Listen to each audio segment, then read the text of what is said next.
حضرات، زندگی گزارنے کے رہنما اصول بیان کیے جا رہے ہیں۔ گزشتہ خطبہ میں بتایا تھا کہ اگر 3 آدمی ہوں، ایک آدمی کو چھوڑ کر 2 آپس میں سرگوشی نہیں کر سکتے۔ اگر 3 سے زائد بھی ہوں پھر بھی ایک کو الگ کر کے 2، 3، 4، 5 آپس میں سرگوشی نہیں کر سکتے، اس لیے کہ اللہ کے نبی صلی اللہ علیہ وسلم نے فرمایا یہ بات اسے غمگین کر دے۔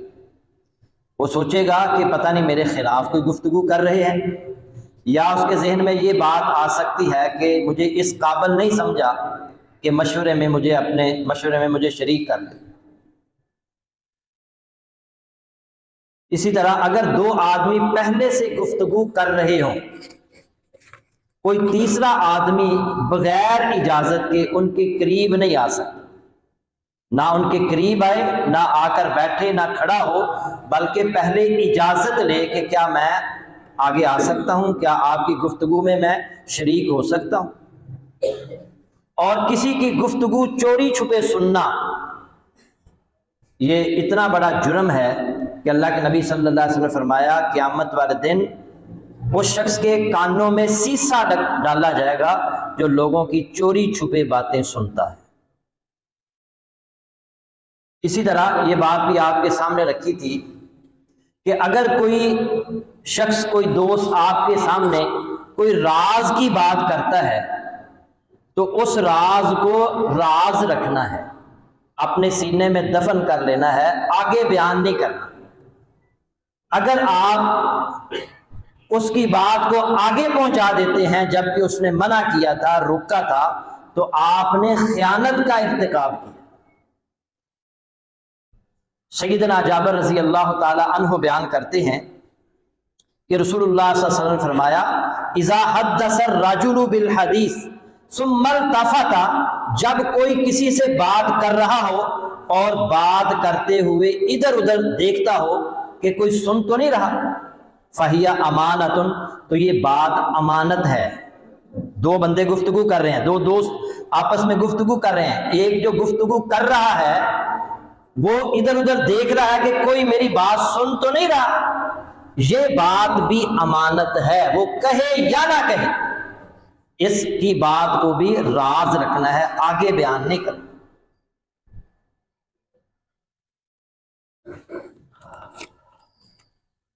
ہاں، نبی صلی اللہ علیہ وسلم نے فرمایا، اس حدیث کے راوی بھی ابو داؤد شریف میں حدیث ہے، حضرت جابر رضی اللہ تعالیٰ عنہ راوی ہیں، آپ نے فرمایا المجالس بالامانہ، مجالس امانت کے ساتھ ہے، الا ثلاثۃ مجالس، سوائے 3 مجلسوں کے، سفک دم حرام، جن میں ناحق خون بہانے، یعنی لوگ آپس میں مشورہ کر رہے ہیں، گفتگو کر رہے ہیں کہ فلاں بندے کو قتل کرنا ہے، اس کا خون بہانا ہے، اب اس بات کو راز رکھنا جرم ہوگا، یہ بات آگے پہنچانی ہے حکام تک یا اس شخص تک کہ فلاں افراد تیرے بارے میں قتل کا پروگرام بنا رہے ہیں، تجھے قتل کرنے کا، خون بہانے کا پروگرام بنا رہے ہیں، یہ بات آگے پہنچانی ہے، یہ خیر خواہی اور اصلاح کا تقاضا، اس کو راز نہیں رکھنا۔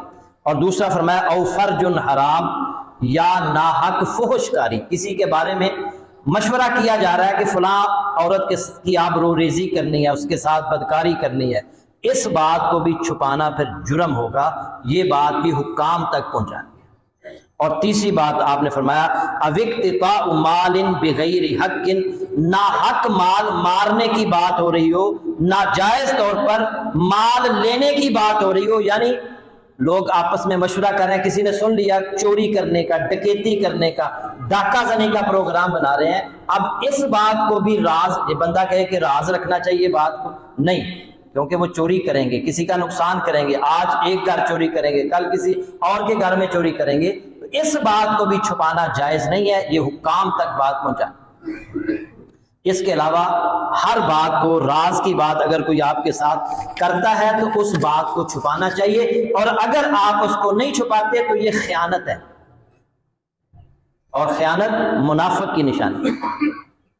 مزید آگے بڑھیں، جب میرے سے آپ سے کوئی غلطی ہو جائے نا، کوئی کوتاہی ہو جائے، تو اپنی غلطی کو تسلیم کرنا چاہیے، اپنی غلطی کا فوراً اعتراف کر لینا چاہیے، افسوس کا اظہار کرنا چاہیے، مجھے معاف کر دو، مجھ سے غلطی ہو گئی ہے، میں نے غلطی کی ہے۔ میرے بھائیوں، آج ہمارا جو معاشرہ ہے نا، اس میں ہماری ڈکشنری میں یہ الفاظ موجود ہیں، تم غلطی پر، یہ الفاظ موجود نہیں ہے کہ میں غلطی پر ہوں۔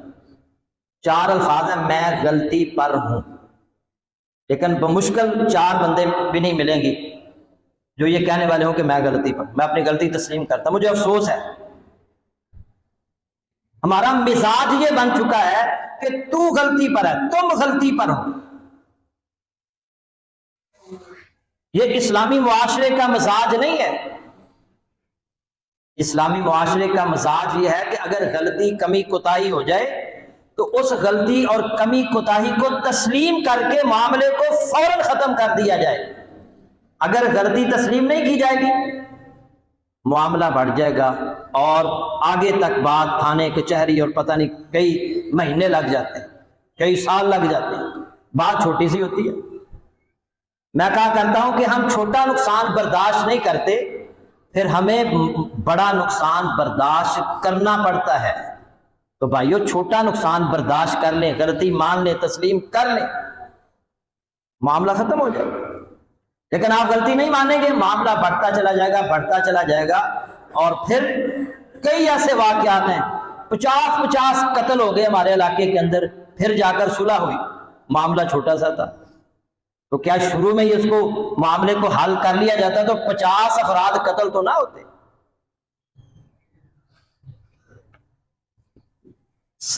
سیدنا آدم علیہ السلام، ان سے غلطی ہوئی، ابلیس سے بھی غلطی ہوئی۔ اللہ تعالیٰ نے تمام فرشتوں کو اور ابلیس کو حکم دیا کہ آدم علیہ السلام کو سجدہ کرو۔ سب فرشتوں نے سجدہ کیا، لیکن ابلیس نے سجدہ کرنے سے انکار کر دیا، سجدہ نہیں کیا۔ جب اس نے سجدہ نہیں کیا تو اللہ تعالیٰ نے اس سے پوچھا کہ تو نے آدم کو سجدہ کیوں نہیں کیا؟ تو اس نے اپنی غلطی تسلیم نہیں کی، کہنے لگا انا خیر منہ، اپنی غلطی پر جواز پیش کرنے لگا، انا خیر منہ، میں اس سے بہتر ہوں، خلقتنی من نار و خلقتہ من طین۔ سورہ صاد میں اللہ نے فرمایا تو نے اس کو مٹی سے پیدا کیا ہے، مجھے آگ سے پیدا کیا ہے، میں اس سے بہتر ہوں، میں اس سے افضل ہوں۔ دوسری طرف آدم علیہ السلام سے بھی غلطی ہوئی، اللہ نے فرمایا وَلَا تَقْرَبَا هَٰذِهِ الشَّجَرَةَ، اس درخت کے قریب نہیں جانا، جنت کی ساری نعمتیں آپ کے لیے ہیں، آپ کی بیوی کے لیے ہیں، مگر یہ جو درخت ہے اس کا پھل نہیں کھانا، باقی ساری جنت جہاں مرضی جاؤ، جو مرضی کھاؤ پیو، مگر اس درخت کا پھل نہیں کھانا۔ لیکن غلطی ہو گئی، شیطان کے بہکاوے میں آ گئے، اس کا پھل کھا لیا۔ جیسے ہی پھل کھا لیا اللہ نے ساری نعمتیں چھین لی، اب پریشان ہو گئے، رو رہے ہیں، یا اللہ ہم سے بہت بڑی غلطی ہو گئی، غلطی کا اعتراف کرنے لگے، یا اللہ ہم سے بہت بڑی غلطی ہو گئی، یا اللہ ہمیں بتا تو راضی کیسے ہوگا، کیسے ہماری غلطی کو معاف کرے گا؟ فَتَلَقَّىٰ آدَمُ مِن رَبِّهِ کَلِمَاتٍ فَتَابَ عَلَيْهِ، پس آدم علیہ السلام نے اپنے رب سے معافی کے چند کلمات سیکھ لیے، پس اللہ تعالیٰ نے ان کو معاف کر دیا۔ وہ کلمات کیا تھے؟ سورہ اعراف میں اللہ نے بیان کر دیا، ربنا ظلمنا انفسنا وَإِن لَّمْ تَغْفِرْ لَنَا وَتَرْحَمْنَا لَنَكُونَنَّ مِنَ الْخَاسِرِينَ، اے ہمارے رب، ہم نے اپنی جانوں پر ظلم کیا، اور اگر تو نے ہمیں معاف نہ کیا، ہم پر رحم نہ کیا، لَنَكُونَنَّ مِنَ الْخَاسِرِينَ، یقیناً ہم خسارہ پانے والوں میں سے ہو جائیں گے۔ اب دو افراد کا معاملہ میں نے آپ کے سامنے رکھا، ایک اس نے غلطی تسلیم نہیں کی، اب وہ اس میں تکبر آپ کو نظر آ رہا ہے، اکڑ اصرار، غلطی پر اڑ گیا، وہ غلطی تسلیم نہیں کی، بلکہ آئندہ سے کہہ رہا ہے میں ان کو گمراہ کروں گا، اس کی اولاد کو گمراہ کروں گا، میں ان کے سامنے سے حملہ کروں گا، ان کے دائیں سے بائیں سے حملہ کروں گا، اوپر نیچے سے حملہ کروں گا، میں ان پر حملہ کروں گا، میں نے جہنم میں لے کر جاؤں۔ مجھے مہلت چاہیے. دوسری طرف عجز ہے، انکساری ہے، تواضع ہے. یا اللہ معاف کر دے، یا اللہ ہم سے غلطی ہو گئی ہے، اپنی غلطی کا اعتراف ہے. تو آدم علیہ السلام کی سنت کیا ہے؟ غلطی ہو جائے تو مان لے، تسلیم کر لے. اور ابلیس کا طریقہ کیا ہے؟ غلطی ہو گئی اڑ جائے، تکبر کا اظہار کریں، نہ مانے غلطی کو. تو میرے بھائیوں، ہم آدم علیہ السلام کی اولاد ہیں، اور آدم علیہ السلام کے طریقے پر، ان کی سنت پر عمل کرتے ہوئے اگر کبھی کمی کوتاہی غلطی ہو جائے تو فوراً اس غلطی کا اعتراف کر. آئیے میں صحابہ کی زندگیوں میں سے 2 واقعات آپ کے سامنے رکھتا ہوں. سیدنا ابو ذر غفاری رضی اللہ تعالی عنہ اور سیدنا بلال رضی اللہ تعالی عنہ آپس میں کسی معاملے میں جھگڑا ہو گیا. تو سیدنا ابو ذر رضی اللہ تعالی عنہ نے نا سیدنا بلال کو کیا دیا؟ کالی عورت کا بیٹا، کالی کلوٹی حبشی عورت کا بیٹا. سیدنا بلال رضی اللہ تعالیٰ عنہ کو تکلیف ہوئی، نبی صلی اللہ علیہ وسلم کے پاس جا کر شکایت کی، اللہ کے نبی ابو ذر نے مجھے کہا ہے کالی حبشی عورت کا بیٹا. نبی صلی اللہ علیہ وسلم نے حضرت ابو ذر کو بلا لیا اور آپ نے ان سے دریافت کیا، آپ نے یہ کہا؟ کہنے لگے ہاں اللہ کے نبی کہا ہے. آپ نے فرمایا کہ یہ جاہلیت کی بات ہے. جب آپ نے احساس دلایا کہ یہ غلط بات تم نے کی ہے، ان کے چہرے کا رنگ پھیکا پڑ گیا، اور پھر نبی صلی اللہ علیہ وسلم نے اپنے ماتحتوں کے ساتھ برتاؤ کرنے کا طریقہ سکھایا. آپ نے فرمایا اللہ نے ہمیں تمہارے ماتحت کیا ہے. اب حضرت بلال غلام تھے نا، معاشرے کے اندر اس دور کے اندر غلاموں کی کوئی حیثیت نہیں تھی. اللہ نے انہیں تمہارے ماتحت کیا ہے. فَأَطْعِمُوهُمْ مِمَّا تَأْكُلُونَ، تم انہیں وہی کھلاؤ جو تم خود کھاتے ہو. وَأَلْبِسُوهُمْ مِمَّا تَلْبَسُونَ، اور وہی پہناؤ جو تم خود پہنتے ہو. وَلَا تُكَلِّفُوهُمْ مَا يَغْلِبُهُمْ، اور ان پر ایسے کام کی ذمہ داری نہ ڈالو جو ان کے بس سے باہر ہو. فَإِن كَلَّفْتُمُوهُمْ فَأَعِينُوهُمْ، اور اگر ان پر مشکل کام کی ذمہ داری ڈالو تو پھر ان کی مدد کرو. یہ سن کر حضرت ابو ذر رضی اللہ تعالیٰ عنہ کو اپنی غلطی کا اعتراف انہوں نے کر لیا، اور فوراً سیدنا بلال رضی اللہ تعالیٰ عنہ کے پاس گئے اور جا کر ان سے معافی مانگنے لگے، اور یہاں تک کہ اپنا گال زمین پر لگا دیا اور کہنے لگے اے بلال اپنا پاؤں میرے چہرے پر رکھ کر چہرے کو مسل. اس سے غلطی ہوئی، میں نے تمہیں برا کہا، تیری ماں کو گالی تھی. حضرات یہ کتنے بڑے لوگ تھے، فوراً احساس ہوا، اپنی غلطی تسلیم کر کے جا کر ان سے معافی مانگنے لگے، معاملے کو وہی ختم کر دیا. اور ہم معاملے کو ختم نہیں کرنا چاہتے، ہم لڑائی کو بڑھاتے ہیں، جھگڑے کو بڑھاتے ہیں. سمجھانے، کوئی بندہ سمجھانے والا سمجھائے بھی تو سمجھنے کو تیار نہیں. سیدنا ابو بکر صدیق رضی اللہ تعالی عنہ اور سیدنا عمر فاروق رضی اللہ تعالی آپس میں گفتگو کر رہے تھے، اور معاملہ گفتگو سے بڑھتا گیا، اونچی اونچی بولنے لگے. انسان ہے نا. یہاں تک کہ سیدنا ابو بکر صدیق رضی اللہ تعالی عنہ نے سیدنا عمر فاروق رضی اللہ تعالیٰ عنہ کو کوئی غلط بات کہہ دی جس سے وہ ناراض ہو. جب انہوں نے بات کی وہ ناراض ہو کر آگے چل پڑے. اسی وقت فوراً سیدنا ابو بکر صدیق رضی اللہ تعالیٰ عنہ کو احساس ہوا کہ مجھے ایسی بات نہیں کرنی چاہیے تھی. فوراً ان کے پیچھے، عمر مجھے معاف کر، مجھ سے غلطی ہو گئی ہے، میں اپنی غلطی مانتا ہوں. یہ دیکھیں کتنے بڑے لوگ ہیں، میں اپنی غلطی مانتا ہوں مجھے معاف کر دو. وہ کہتا ہے میں نے معاف نہیں کرنا. غصے میں ہے وہ، ان کا غصہ مشہور ہے. آگے آگے جا رہے ہیں، وہ پیچھے پیچھے جا رہا ہے، ابو بکر پیچھے پیچھے. اب وہ عمر معاف کر دو، کہتا ہے میں نے نہیں معاف کرنا. یہاں تک کہ ان کا گھر آ گیا، وہ اپنے گھر میں داخل ہوئے، دروازہ بند کر دیا. سیدنا ابو بکر پریشان ہو کر رضی اللہ تعالیٰ عنہ رسول اللہ صلی اللہ علیہ وسلم کی مجلس میں، جب اللہ کے نبی کی مجلس میں آ رہے تھے تو اللہ کے نبی نے چہرہ پڑھ لیا اور آپ نے فرمایا یہ صاحب تو کسی مشکل میں گرفتار لگ رہے ہیں، کسی مشکل میں آئے. تو انہوں نے آ کر سارا واقعہ بتایا. اس دوران جب سیدنا عمر فاروق رضی اللہ تعالی عنہ نے اپنا دروازہ بند کر لیا، گھر میں داخل ہوئے، گھر میں جب داخل ہوئے تو غصہ ختم ہوا، تو انہیں بھی احساس ہوا کہ جب ابو بکر معافی مانگ رہے تھے، غلطی تسلیم کر رہے تھے، تو عمر تمہیں معاف کر دینا چاہیے تھا، تم نے انہیں معاف نہیں کیا، اب تم غلطی پر فوراً جاؤ اور ان کو معاف کرو اور ان سے اپنے اس رویے کی معذرت کرو۔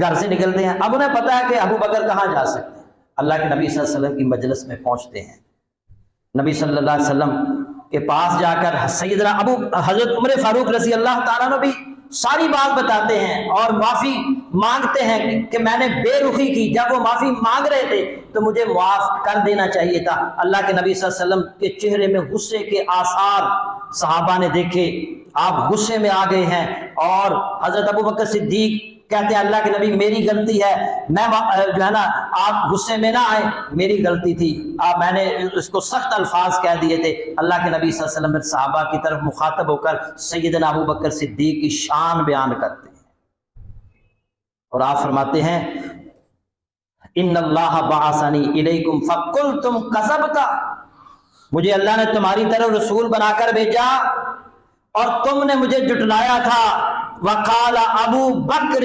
صدقہ، جبکہ یہ ابو بکر ہی تھا جو مجھے سچا کہتا تھا، تم جھوٹا کہتے تھے، یہ سچا کہتے۔ ووصانی بنفسہ ومالہ، اور یہ ابو بکر وہ ہے کہ جس نے اپنے مال کے ساتھ، اپنی جان کے ساتھ میری خدمت کی ہے، میرا ساتھ دیا ہے۔ فَهَلْ أَنْتُمْ تَارِكُو لِي صَاحِبِي مَرَّتَيْن، کیا تم میری خاطر میرے دوست کو ستانا چھوڑ دو، اور میری خاطر میرے دوست کو ستانا چھوڑ دو؟ اور آپ نے یہ بات 2 بار کہی، اور روایت میں آتا ہے، صحیح بخاری شریف کی حدیث ہے، فَمَا أُوذِيَ بَعْدَهَا، اس کے بعد کبھی کسی صحابی نے سیدنا ابو بکر کو نہیں ستایا۔ ان کا مقام اور مرتبہ منبر رسول پر سیدنا نبی صلی اللہ علیہ وسلم نے بیان کر دیا کہ ابو بکر وہ شخص ہے، جب تم لوگ مجھے جھٹلا رہے تھے تو یہ میرا ساتھ دے رہا تھا، مجھے سچا کہہ رہا تھا، اور اپنے مال کے ساتھ، اپنی جان کے ساتھ اس نے میری بڑی خدمت کی۔ تو اتنے بڑے بڑے لوگ، انہوں نے اپنی غلطی تسلیم کی، اپنی غلطی کا اعتراف کیا۔ اپنی غلطی کا اعتراف کرنے سے کوئی بندہ کوئی چھوٹا نہیں ہو جاتا، یہ بڑا پن ہے۔ نبی صلی اللہ علیہ وسلم نے فرمایا وَمَا تَوَاضَعُ أَحَدٌ إِلَّا لِلَّهِ إِلَّا رَفَعَهُ اللَّهُ تَعَالَى، جو بندہ اللہ کے لیے تواضع اختیار کرتا ہے، اللہ اسے بلند کر دیتا ہے۔ ایک کتاب ہے رازحیات، اس کو میں پڑھ رہا تھا، مولانا وحید الدین خان انڈیا کے بہت بڑے عالم ہیں، فوت ہو گئے، انہوں نے کتاب لکھی ہے، تو انہوں نے ایک واقعہ اس میں لکھا، وہ کہتے ہیں کہ جاپان میں 2 گاڑیاں ٹکرائیں اور دونوں ڈرائیور باہر نکلے اور ایک دوسرے کے سامنے ہاتھ باندھ کر کھڑے ہو گئے، اور دونوں کہہ رہے ہیں میری غلطی ہے، وہ کہتا ہے میری غلطی۔ دونوں، یہ مزاج دیکھیں قوموں کا، جنہوں نے ترقی کی ہے، وہ کہتا ہے میری غلطی ہے، وہ کہتا ہے میری غلطی ہے۔